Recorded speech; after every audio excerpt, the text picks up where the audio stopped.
Good evening, ladies and gentlemen, and welcome to the Circuit de Monaco, a street circuit that is laid out on the streets of Monte Carlo and La Condamine around the harbour principality of Monaco. It is going to be an exciting free practice 3 session, folks. Bone dry sunshine here at Monaco. The crowd's absolutely willing the drivers on as we go to round 5 of the 2021 season 5 of Monday Race Club. They are all eager and out on track already, all looking to maximise the time on track, because this track, as we know, is exceptionally difficult to overtake, and it is going to be an absolute cracker. A few things that we will go through as we go through tonight, a couple of track guides that we will have, some interesting Monaco facts, and for those who are watching around the world from the United States through to the UK and through to Australia, do join us and leave your comments as we go. Monaco, round 5 of this Monday Race Club, season 5. It's turning out to be an absolutely superb season. My name is Gavin Jenkins, Night Shadow SC. I will be racing in Tier 1 on Monday evening, folks. So do check out our YouTube channel for all of the previous races on season 4 and season 5. And for some exciting action, as will be the case. As usual, in what we've seen recently, we don't have any sound coming from the cars, so you will have to put up with me speaking. But when we do get to qualifying in the race, it certainly does seem to change there. Monaco, Monte Carlo. It was first street track on the Formula 1 calendar, but crucially, it was question probably out there for those. Oh, we've seen Eva Homer there just going to the barriers, just coming out of Casino Square. It's going to be so easy to collide with those barriers. All the drivers got to watch that. But here's one for those who are watching and those drivers that are taking part. They will be racking their brains. But when was the track built? That is the key question here, folks. When was the track built? And I will come back to that question later on this evening. I've said Monaco. It's incredibly narrow and it is totally iconic by very fact that Nelson Piquet once described driving around Monaco as like riding a bicycle around your living room. Which is fair, to be fair. And even Homer, they're just showing that if he goes slightly wide, you are near the barriers. It is that precise that we're going to be looking at. And Gingini, top of the standings already, 114.3. But riding a bicycle round your living room, that is certainly going to be one that we are looking at. Now, in terms of we're just watching Carl Edens here in the Aston Martin go around into the tunnel section now. And Carl will be fully aware that he is going to get a good result from this Tier 3 Monaco Grand Prix. So coming out into the chicane here at the bottom of the tunnel, and he is on a fast lap at the moment. So let's jump on board. We will do a lap of Monaco with a few drivers this evening. So jumping on board with Carl in that green Aston Martin, just coming into the Rascasse corner there. So here we go. Short sprint from Boulevard Albert Lair, coming down the pit straight here. He's going to be coming into the tight Saint Devote corner. It was named after a small church that's just beyond the barriers there. It's a 90-degree right-hander bend. Now we're going all the way, climbing up to the top of the hill. Here we go. So coming out into Massenet, we've got Casino Square on the right-hand side, quite aptly named. 44 metres higher than the lowest part of the track. Now coming down into the Mirabeau corner and then down into the Fairmont hairpin. For those who will remember and go back in time, the Lowe's hairpin was certainly there, or Station hairpin as it was called. Now just going into Portier, now coming out of Portier, going into the tunnel. Ultimately, up until 2009, Monaco was the only F1 circuit that had a tunnel in it, if you discount Detroit back in the 80s. And coming now down to Nouvelle Chicane, got a hard brake here, otherwise you're going to overshoot and go past it. Then coming through, through into the swimming pool section. Very easy to lose the back end there, as we've seen just a little bit of touch there. And then coming down into Larascas, full steering lock as we come in, and then coming up to Anthony Noakes and round, flooring it, DRS activation point, just going through, and again he goes through to set his time, a 1:15.929, just coming into Sainte Devote there. It is tight, it is twisty. This is Monaco, folks, and it is certainly going to bring some challenges to the drivers. And we're with Eva Homer there. We're on a very sort of camera angle looking through the halo there. He certainly was exploring some other parts of the circuit, which perhaps aren't on the official track side, but he will certainly be looking to gain every advantage. Track limits are going to be key here. Not hitting the barriers is going to be key here, even more so than the normal. Oh, again, stepping out, rear end absolutely going through Sainte Devote, and you have to watch, otherwise you're going to compromise your entry all the way up the hill. As we said, 44 metres you're climbing up to this point, and then dropping down again for the next corner. It is a challenge, though, that I think we all love.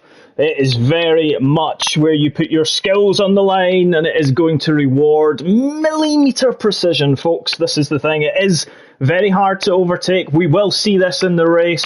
We will see it in qualifying and in practice today. Some cars, how do you let faster drivers through? There's not a lot of passing opportunities. They are going to have to get it correct. However, here is question 2 on the Monaco trivia, folks. Which was the Grand Prix that witnessed 0 passing moves? So we've got 2 questions out there, folks, and leave those in the comments. When was the track built?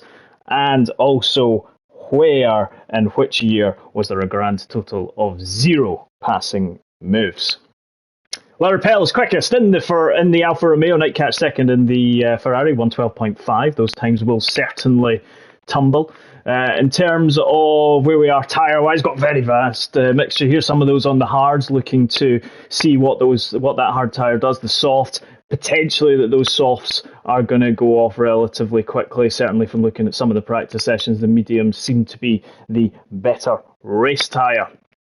But it is not beyond comprehension that those who qualify perhaps in the bottom 10 and want to get a bit of space will pit at the end of lap 1 or lap 2 and go from those softs or mediums onto the hards and take them right to the very end of the Grand Prix. It is possible. It is very difficult to overtake, and if you can be a very defensive driver and hitting the apexes, then you could certainly, even with worn tyres, certainly start to create a train of cars behind you. Tom Brown in the Alpine currently on the medium set, 115.8 as he comes through Casino Square. And you've got to avoid that kind of hump in the side of the road there, and Tom Brown just either running a little bit too deep or just letting cars pass again. It is possible to let cars pass in little nuances of the track like this. Fox River 8 also on those hard compound tyres in the Mercedes at the moment. Let's jump on board here with Mark Hodgkins in the Mercedes. Got Ollie racing in the AlphaTauri just in front, as we said, out of Sainte Devote, very much wrestling with the car. A bit of oversteer coming in there, but as he climbs up to the top of the hill, got to get the car turned in nicely. Nice rotation there, you can see it. You've got to get then Casino Square, because this is the point where you can just touch the barriers as he did there. Now just making in this right-hand turn, down to second gear here. He's going to be certainly down to first gear as we come into the Fairmont hairpin. Very tight, very accurate dependency. And then here, just clip the curb slightly on the inside. And again, you've seen there, very easy sometimes just to take too much curb, although it didn't look like he took too much curb there. Coming through the tunnel here, the aerodynamic properties completely change in the tunnel, and that's something which we'll touch on shortly as well. Coming down into the Nouvelle chicane, very much hard braking. Kind of looks like braking round about the lamp post on the right hand side there. Braking around about just 40 metres away as we then coming to the swimming pool. Very quick left right hand, and you can see there absolutely just getting a little bit again of oversteer. Car will be fueled heavy, those soft tyres screaming for grip, and coming into Anthony Noakes. And this is again where you could easily get the rear end stepping out. We look back from the Mercedes, the rear wing fully open, no question marks on this Mercedes rear wing, we'll be saying. But certainly as he then comes up from Sainte Devote. Let's jump on board with Nick BT as he lets one of the AlphaTauris through.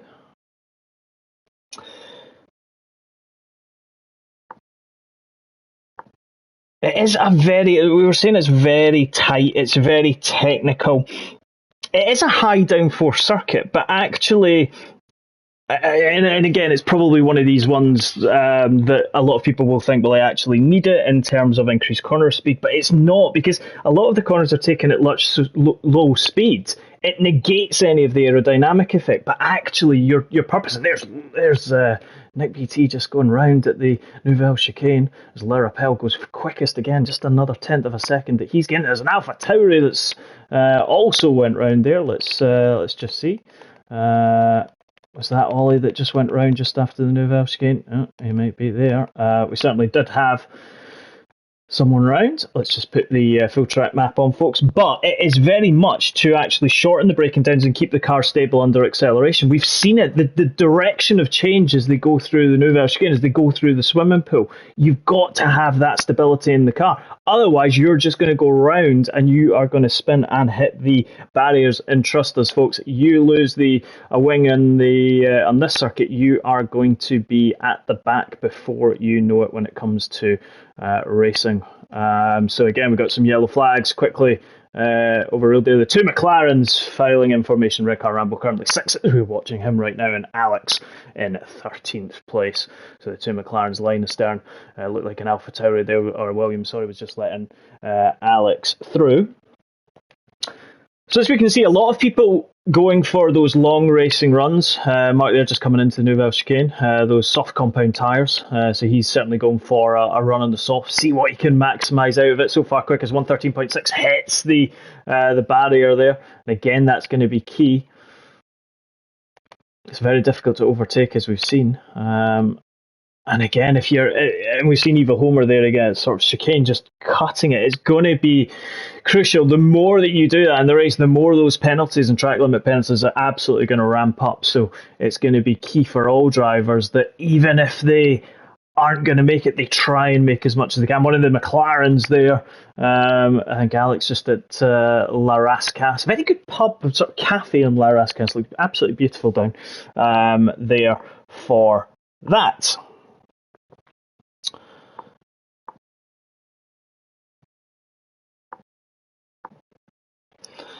In terms of Monaco, we were talking a bit about the sort of history of Monaco and those two questions. We will come back. But the most successful driver in Monaco Grand Prix history is Ayrton Senna, the legend. 6-time winner at Monaco, 1987, and then consecutive years between 1989 and 1993, followed by 5 wins apiece for Graham Hill and Michael Schumacher. Schumacher's last Monaco Grand Prix win coming in 2001, and for someone who raced in the sport till 2006 in the Ferrari, and then ultimately 2010 through to 2012 in the Mercedes, his last 5 Monaco Grand Prix with Ferrari came with no win at all. Current world champion Lewis Hamilton, last won 2019, 2016 and 2008. He had an 8-year wait for victory.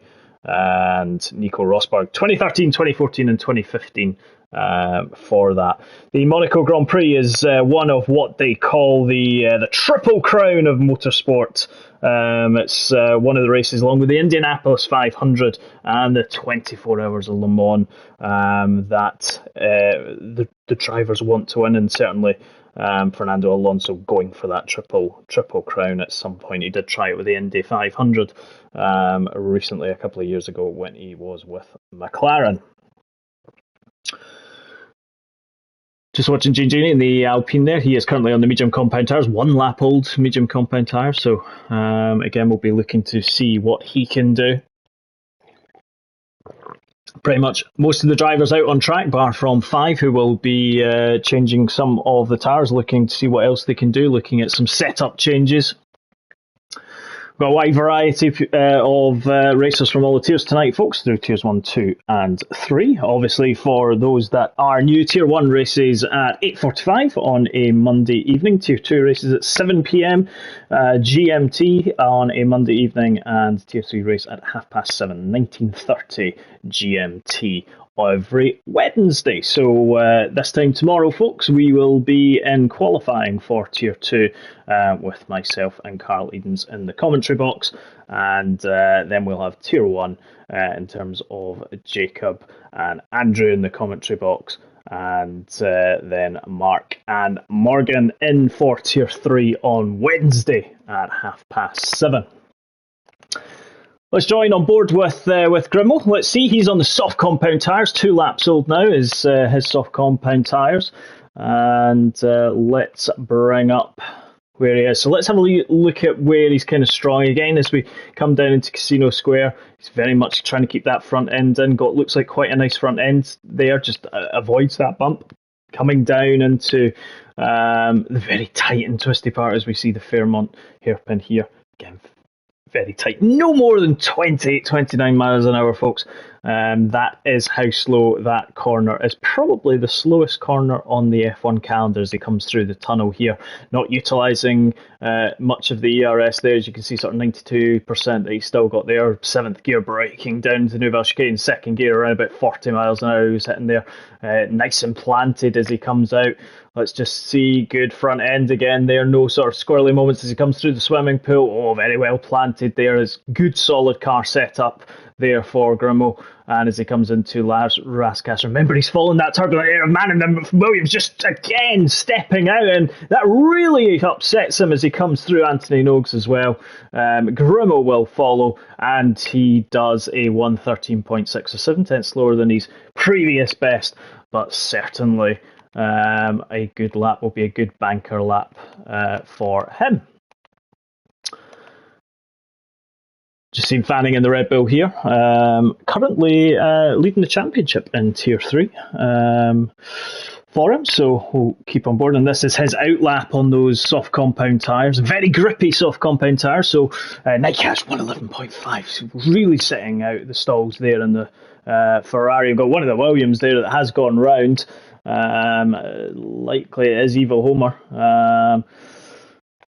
Needs to have a good practice session and race. He's certainly obviously trying the various track limits, trying the different setups, but it's going to be key for him to stay out of trouble come race day. Just watching Fanning coming all the way up the hill, as I said, that 44-metre climb all the way from Sandvaux up into Casino Square. Again, nicely. Again, maybe a little bit more front end there potentially. He goes straight over the bump in the road. Remember, these are public roads, folks. They are closed off for the Monaco Grand Prix, but they are public roads ultimately. And that's probably another part of it.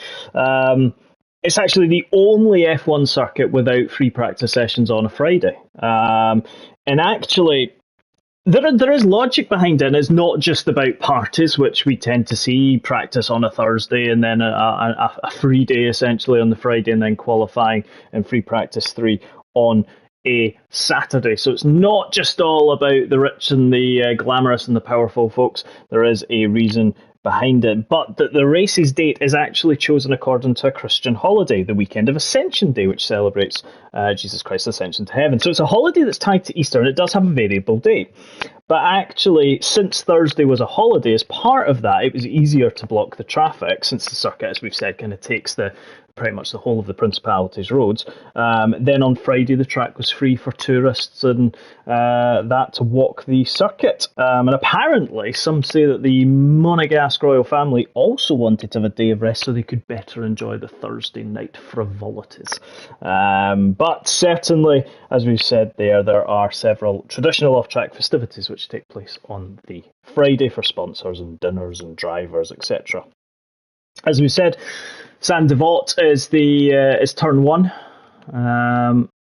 at right-hander, as we said, and we mentioned earlier, very much as the patron saint of Monaco. Her chapel stands just in front of the track's first corner. So always lots of history on these tracks, folks. Tom Brown here, just in the Alpine, 10 laps on those mediums, so he's certainly on his race simulation run. Mark was doing his race simulation on the softs, now switched over to those mediums, currently 4th, Mercedes 4th and 5th. Remember, folks, it's not all about lap times in practice sessions. It is about dialing in your car to look at the race trim, to look at what your tyre setup's going to be for the actual race itself. So Tom Brown here. Let's jump on board with him, and hopefully soon Codemasters will fix the sound, so it's not just my voice and silence that will get some of those V6 hybrid engines as we come through. So he is just following Vans Racing in the Red Bull, coming through the tunnel section at the moment. Up into 7th gear in that Alpine. Around about 175 miles an hour he hits just before slamming on the brakes there, coming into Nouvelle Chicane. And again, very easy sometimes if you clip that not the first curb on the left, but as you go over the right hand side, it's very easy to clip that curb and really force yourself out as we come through the swimming pool here. Again, lots of time to be made here, but it is perilous if you get it wrong. Ultimately, Ollie Racing up into second place, 111.6. Good lap from Ollie. With Fatch 111.946, and Alex in the McLaren 111.972. Third and fourth separated by no more than 26 one-thousandths of a second, folks. So it just tells you how close this is going to be. Just on board with Ollie at the moment. He'll be on a slower lap than his previous, just taking it a bit easy. Nightcatch in the pits, and O'Fatch in the Haas. Again, let's jump on board with him as we go into Sandoval here. Nice and tight. Again, very easy to cut Sandoval and get that track limits violation. Remember, track limits, you will get 2 warnings, and upon your 3rd warning, you will get a 3-second time penalty, folks. So you need to make sure you don't collect any penalties, because in the event there is a safety car towards the end of this race, you could find yourself tumbling down the race order at the end. Fair amount of hairpin there, nice and tight, around about 40 miles an hour, 2nd gear. Again, he keeps a nice in Portier. Takes a little bit more curb than some of the other drivers we've been on board with, but not upsetting the car too much. Seems to have a really good solid base of a car for him as we now come down into Nouvelle. Brakes around just after that lamppost. The reason I'm mentioning that lamppost is where I'm looking to brake when I've been practicing. So again, lots of drivers will be looking at different utilisation points for braking, etc. and turning. We clipped the curb there, didn't do too much damage. It's just coming now into Anthony Nogues, and he will then be going full open DRS and using the ERS as he does. Is he going to improve as he comes across the line? And he does. A 111.299, folks, at the top of the timesheets. Just about 0.2 of a second clear of Nightcats. On board with O'Fatch there as we went through his fastest lap. 7 people in the pits at the moment. A few on the outlap. Mark sticking on the same medium compound tyres. Who haven't we focused on? Let's go down to G-Star in the AlphaTauri, and as we come to him, just clip the barriers there. Did seem to be purple there. His fastest 2nd sector as he comes now down into La Rascasse. And again, that very short squirt to the line. And opens the DRS. He'll be not utilising too much of his DRS there, but he is going to go through. And a 1:13.0, 0.8 of a second improvement. He went purple in sector 2. So good lap from him, and we will stay with him. 6 minutes to go, folks. This has been 24 minutes of non-stop action. Coming back to some of those questions that I posed, so the Grand Prix with 0 passing moves was the 2003 Grand Prix. As we said, witnessed 0 passing overtakes at all. It wasn't exactly the most fun Monaco Grand Prix, but certainly it was eventful. I think if I remember rightly, it was won by Juan Pablo Montoya. Kimi Räikkönen was 2nd and Michael Schumacher was 3rd for that one. And I think the actual gaps were extremely close. I think it was a safety car towards the end, if I remember rightly. 6 tenths of a second separated Juan Pablo Montoya and Kimi Räikkönen on that day. 1.76 wasn't the safety car, folks. Apologies for that. And the track, when it was first built, well, a bit of a tricky one. 1215 was when Monaco was first established as a colony of Genoa. Now, being very honest, unlikely the track was built then, but certainly that is when Monaco was first established. So technically, it is correct. 1929 was when race engines first reverberated around the Principality, but it was part of the F1 Championship in 1950, the first season of the World Championship, and it hasn't been off since 1955, so very much iconic circuit that we have here. Let's just watch an Eva Homer. He is on an outlap, so let's jump on board with him.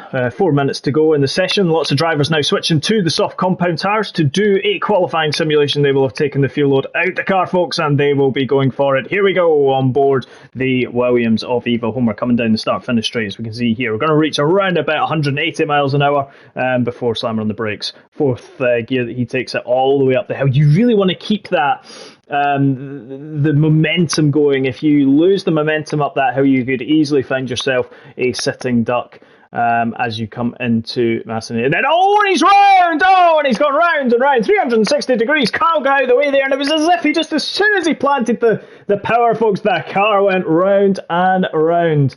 He does survive in practice. You wouldn't survive in the race. So again, he is going to be learning lessons for race day. Just coming into tunnel now as we build up that speed from around about 100 miles an hour all the way up to around about 175. Braking point just before the 50-metre mark. Again, very easy to lock a brake there. Very easy to knock the front wing. Coming through into the swimming pool section, is it going to be good? Just corrected it slightly, but nice enough there. Not too much of the rear end stepping out. Won't be, as we said, won't be the quickest lap he's done, given that spin just after Casino Square. But that will certainly have kept him alive and kept his eyes focused as we now go through. Oh, and we just joined on board with G-Star, actually, just as he is reversing, coming, as I say, just before the Rascasse. So obviously, as he has come out of the swimming pool chicane, it has caught him out. He'll look to start another hot lap.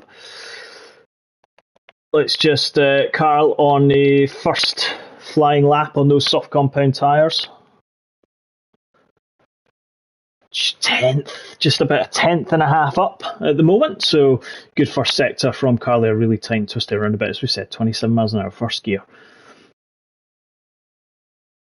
Powers down through the two corners of Portier. And that was where Jenson Button, when he came back to stand in for Fernando Alonso in the, I want to say the 2017 Grand Prix, possibly 2018, ended up hitting one of the Saubers. So Carl, as he comes to the end of Sector 2, 7/10 of a second quicker, so it does show you the speed differential between those hard compound tyres that he was running earlier on and those soft compound tyres. This would elevate him probably up until about 12th if he was to keep that current pace. And as we go through, Anthony Knowles flies through, hitting the marks, and goes into 11th. 112.8, gained another 0.2 of a second pretty much in that final sector. So it's an Aston Martin 11 and 12 at the moment. Mercedes 8th and 9th. The two McLarens absolutely going well. But let's watch Nightcats in that Ferrari. We've got a car, one of the Alpines, I think it was, that was just before the tunnel. Possibly just letting Nightcats through. It's very easy to get it wrong. It's very difficult to also, when you're trying to let cars pass on flying runs, it could get a little bit feisty in the steward's room. Let's hope not, but it could well be. Nightcats there as they come down into Rascasse. Seems to be a good front end, certainly with the third fastest time at the moment. So he will be charging his battery. Let's go on board with the Ferrari coming down into the first corner. Yellow flag out in Sector 2. He's already invalidated his lap, folks. The track map has went red and he is invalidated, which is unfortunate for him, certainly, and that is the joys of the track limits. It could be very much crucial. Let's look at La Rappel and the Alfa Romeo just coming on to his fastest lap. Got Mark in the medium shod Mercedes in front of him, and La Rappel starting his fast lap on those soft compound tyres. As I said, yeah, a little bit of a clip there on the inside of the curbs. And as they climb their way, you'll be getting a little bit of a toe there from... And Ollie Racing goes fastest, 1:11.1. Superb lap there from Ollie to go into the top of the standards. You can see the traffic build up here. La Rappel and his fastest lap. Mark runs wide as they came down from the casino square. But you can see this is where the traffic is going to hit. And this is why the setting and getting a qualifying time, getting that banker lap in early for Tier 1, 2 and 3 will be absolutely crucial, because you do not want to be at the end of the session trying to get a fastest lap in and having the situation of having other cars who will undoubtedly be on fast laps or potentially slow down laps but just literally can't get out of the way. When we do come to qualifying, we will explain this week's Monday Race Club special Monaco Grand Prix times. And there's Evil Homer in there. Both Evil Homer and La Rappel almost spinning in sympathy with each other. Evil Homer, we've seen it a number of times as he's come through the swimming pool sections and other parts of the lap, losing the rear end, and La Rappel almost did the same, almost in sympathy there. And that certainly will... he will dive into the pits. Mark in the Mercedes there, but we will touch on the format for this week's race imminently.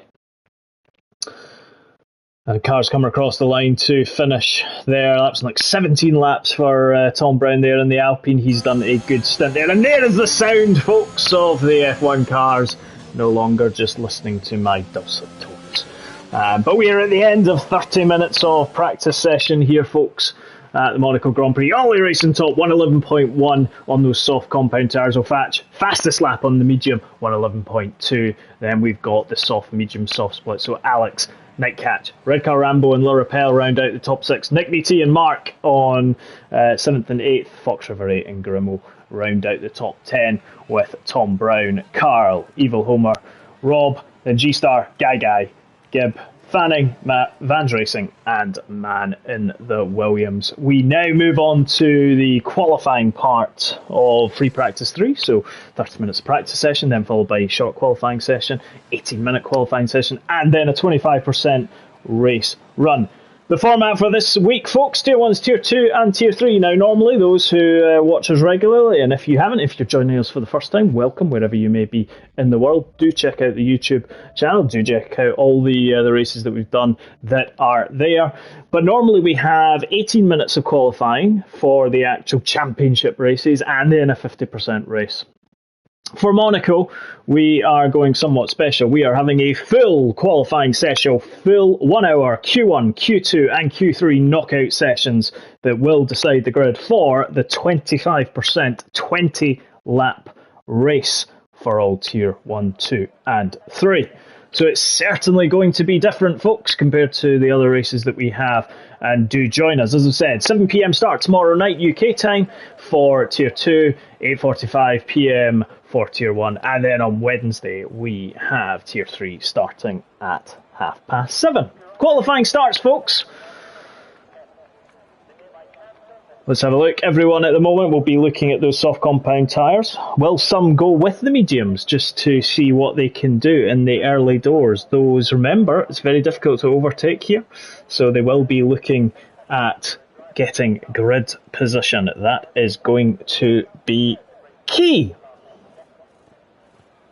Lap record around Monaco is real life 1:12.9. Hamilton in this year's Grand Prix. The current circuit 2015, we got one of the Red Bulls just about to come out of the pit. So let's jump down.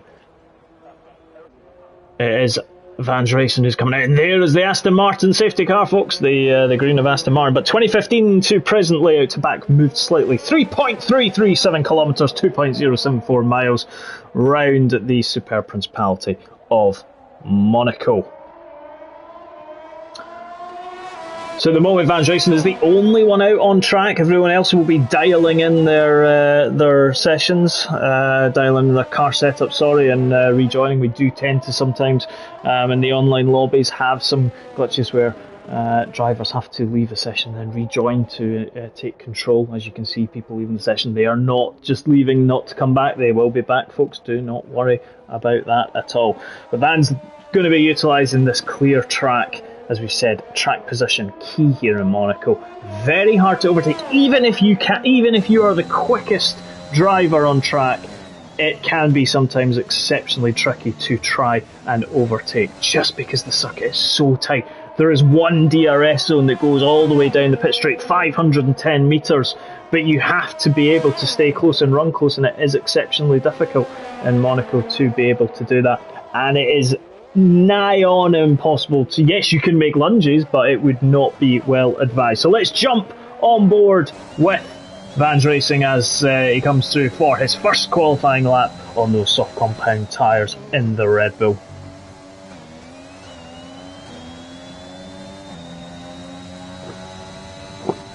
Seventh gear, top of the hill. Oh, and absolutely drifting wide the front, just no grip in the front tyres, and that's going to be key as well in this qualifying session. We do have a number of people leaving the session.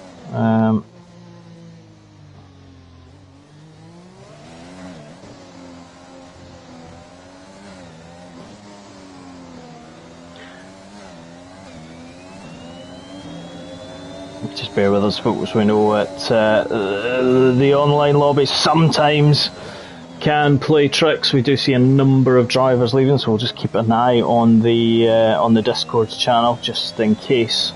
We do need to create a new lobby.